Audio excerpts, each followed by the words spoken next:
Hey everyone, welcome back to the shop. Let's go ahead and try to put the crosses on the Fokker D.VII.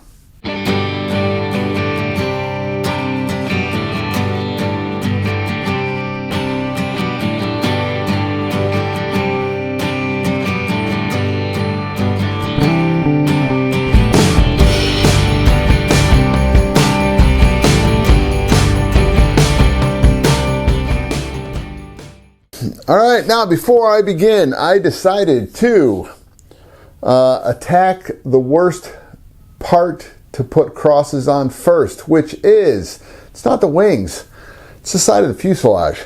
Because what you've got is where you're trying to go ahead and make sure that everything is straight. And all my friends will say I overthink everything, and they're always been right, because I do.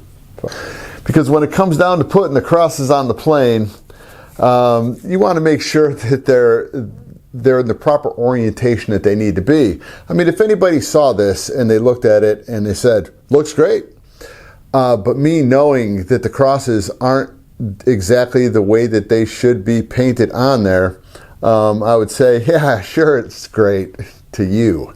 So let me go ahead and show you what I had to do to make sure that the first side is going to be painted straight, because it's probably about 2 or 3 hours of me just trying to figure out what's going to be the best way to make sure that it's ready to start spraying. So let me go ahead, get you guys off the stand and bring you over to the mess over on top of the garbage can, and let me show you what I had to do. Before I started making marks on the side, and it's pretty much done with masking tape, initially getting it down to the point where we're going to go ahead and mask this. Then all the masking tape, when I was making my measurements, all slowly came off, and then went ahead and started putting the masking tape down where it needs to be. So the problem I kept having was, how do I know that this is in the right place? Right along, we're going to call it the thrust line or the datum line in the center of the plane. Because every time I came in and I got done and ready to go ahead and tape, I went in with my squares, multiple squares, and kept noticing the same issue. And the issue was not much. Like I said, you guys probably wouldn't have seen it, but I was looking at probably about 1.5 millimeters, where I can tell just by looking at it that it was twisted like this, about 1.5 millimeters, and that was not settling very well with me. Like I said, had I painted, you guys probably wouldn't have known it, but I'd have known it. And yes, perfection itself it's evil. Because if you know anybody that sprays cars, even does vintage cars, they can always find something that they could have done better. So I've got this set up, and I'm going to show you on where it's at and explain to you that even though this is not exactly where I want it to be, I'm 1 millimeter off. And it's got to do with all the measurements I had to go ahead and do on the plans. All right, even though the plans are wrinkly, because I don't have a flat bench in here right now at the moment, too much junk everywhere. The datum line started up here, and this was part of the plans datum line. So I came across here, drew back, and I was making measurements off of another part of the plane that I used as datum lines to make sure that the fuselage was straight. And that was coming off this that was 90 degrees to the length of the fuselage, by length, should say. So this was a good measurement. This was a good measurement. So I was comparing to here all the way down. So this ended up being the datum line, coming all the way down to the very back, and this measured out, I'm going to screw it up, but I think it was 31 millimeters from the bottom to the top. So what I did is I came back here, made measurements from here, and this was where it needed to be, which on the datum line was 12 millimeters. So I'm like going, okay, I'm good with that. So you can see 97 millimeters, and this was up here. I don't have it marked off. This was 100 millimeters, because that was going to be from the top down to here. So this is what I was battling the whole time, is because this is not level. This side here drops down, and this side here rises up. So yeah, so that was the big battle on this one. The wings will be a piece of cake because they're candy bar. So I figured I'd start on the most difficult and shoot from there. So Let me go ahead, slide this out of the way. So what I did is I started over here. So this is where my datum line comes out. Everything was measured off and pretty much from the plans came in, measured it. So here is where the datum line comes off in accordance to the plans, and then it's going to run straight back. So let me go ahead and grab the string, assuming I don't tangle something up here. I came across, there was my 31, 32 millimeter, or whatever the measurement was on that. Come on in, pull this thing nice and loosely taut, and then snug it down. And as you can see from there, that thing is now sitting on straight, measured out to the datum line. So this right here is the way this needs to be. Now the problem is it's a millimeter too low, but you guys didn't hear me say that. So let me go ahead, get this thing all masked off.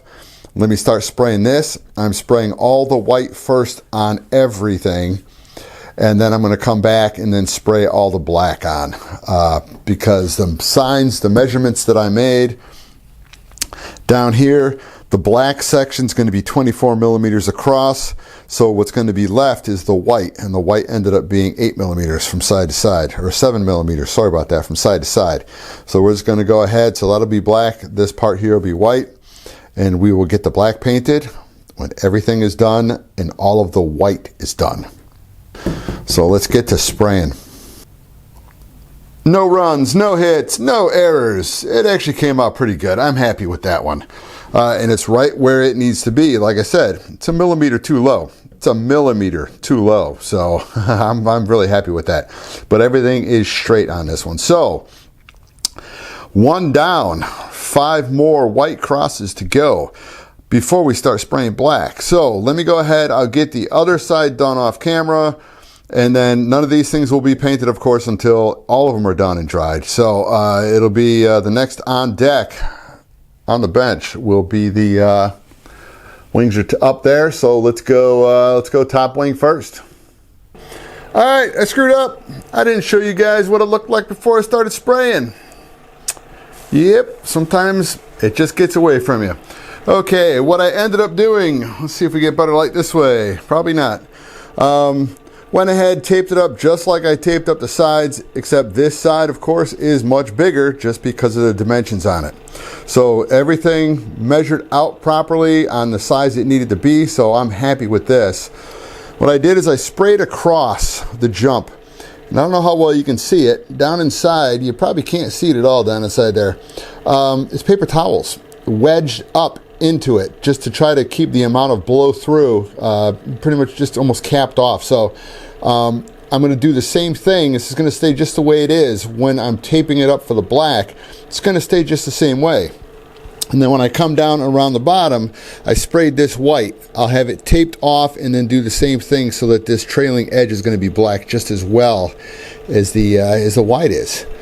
So I've got about maybe one more coat of white on it, and then we'll take this apart and I will show you what it looks like. They're white, they're done. Just need to throw some black on the top. All right, what I even did on this, because when I looked at this thing, it looked like they weren't straight. It looked like they were a little bit angled off to the side. And it's not, because I ran a straight line from that all the way down to here, and they're square, so I'm happy with that. It's just a weird little effect with the way that your mind perceives, and I don't know if it's got to do with the slope on it and the angle you're standing at. So anyway, they came out very nice. I am very, very happy about this. I'm back, and we are going to be spraying a little bit of black on the crosses. Let me show you how I'm going about doing this, and I don't know how well it's going to show up on camera, but we're going to give it a shot. What I did is I came on in. I knew that the distance across this was 84 millimeters. 84 millimeters? Yes, 84 millimeters all the way across. And we had to have 14 millimeters on this side wall, 14 on this side, and then all the way down here in the center, 56 millimeters. So that's going to be the black part. Now what I'm doing is I'm just coming in with masking tape. I don't know how well you can see the lines that I had drawn on here. I just want to come up to these lines so everything's going to match. And then once this is all taped off, I'll mask the whole wing. Let's see, because these came out a little bit better down here for the lines. Let's see if we can get the right light so you can see how everything looks before I go ahead and start taping. So hopefully this looks better than the other side. So let me go ahead, get this thing all masked up, and let's get it sprayed. Okay, it is all done, and I'm really happy with this. Let me go ahead and see if I can get you a little shot of the way it looks like on the inside. I don't know if you can see it. As you can hopefully see, there's no color underneath. I can see just a little bit of black right there. So this is what I was looking for. So that way underneath this part of the hinge, it literally did not spray out all underneath it. So that was why I put the paper towel in. So as we can see, this is all taken care of. Next thing to do is flip that over and paint the crosses on the bottom of the bottom wing.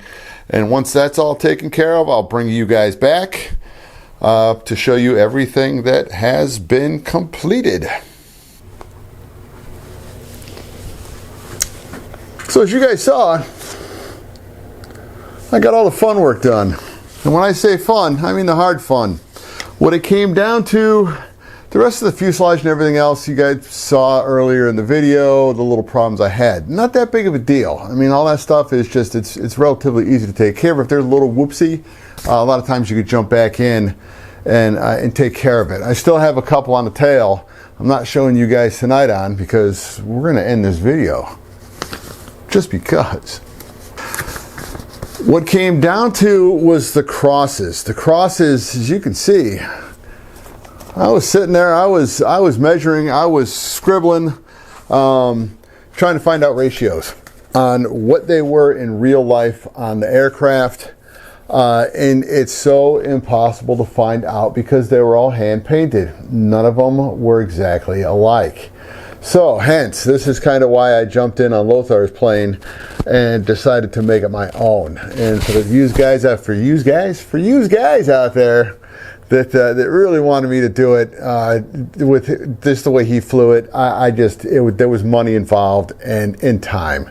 And once again, you guys saw me from the very go on this thing. This thing was a basket case when I started with it. So right now, it's actually rock solid and it will be in very good flyable condition because I corrected all the problems. And even when I was painting, I was seeing problems, and most of the problems, they were just there's just slight adjustments, but no big deal. I even had to sand part of the vertical stabilizer on the top, just because there was something that was inside, and when I covered it, I didn't notice it. And I've got no idea what it was. It was a weird little bump that was rubbing the top of the elevator. So I went in and just kind of sanded it down. So I've got to just respray. So there's just going to be little spots in here that I'm not 100% happy with. So I'll be doing the scraping and then just shooting a little bit of paint. But I still have a lot of other little things that have to be done on the inside of the plane. I've got to paint the front grille and the engine. That's called the engine compartment, the engine box on the inside. That's all going to be black. Inside the cockpit, I'm going to have it pretty much black as well, just because it's an easy color to work with. And I've got acrylic water based paints that work very nicely. Now, since this thing, and yes, because it's November 1st right now, and we already had our snow up here in Chicago yesterday, so we had a nice little welcome to November kind of thing. It's not going to go up this year. So what I'm going to do is I'm going to keep working on it, but now I'm going to go ahead and ask you guys what you think I should do. So for those of you that made it to the end of this video, I might be throwing out a shorts too on this one if I don't get enough response out of you guys. My whole thing is, do you guys want me to weather it? I've done it on other planes. I've done it on Warbirds, and I've got a couple different airbrushes, and the way I've done World War I planes before is it's a little bit of a magic potion that you mix up and use an airbrush. It's going to be all water-based acrylics. And if you want, you can just thin it with water, or you can go ahead and just put alcohol in it. What I typically do is it's going to be a little bit of black, a little bit of gray, because you're going to have to throw a little bit of white in there too, just to get it the light color that you want. And then the piece de resistance is at least 1 day old coffee. Just let the coffee sit in the coffee pot, and when you spray it on there, it brings this golden hue that you just can't mix with anything else. So yes, you can spray coffee.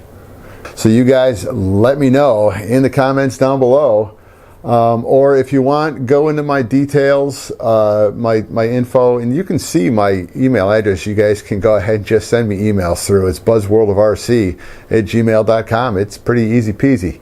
So yeah, so go ahead and let me hear your comments. I kind of want to, I'm hoping you're going to agree with me on this one, because I'm probably going to do it anyway. But if I go ahead and do the weathering, I'll be bringing you guys on board when I'm actually doing the work. So anyway, let's call this an official video, and I'll see you guys next time. I'm back in the shop.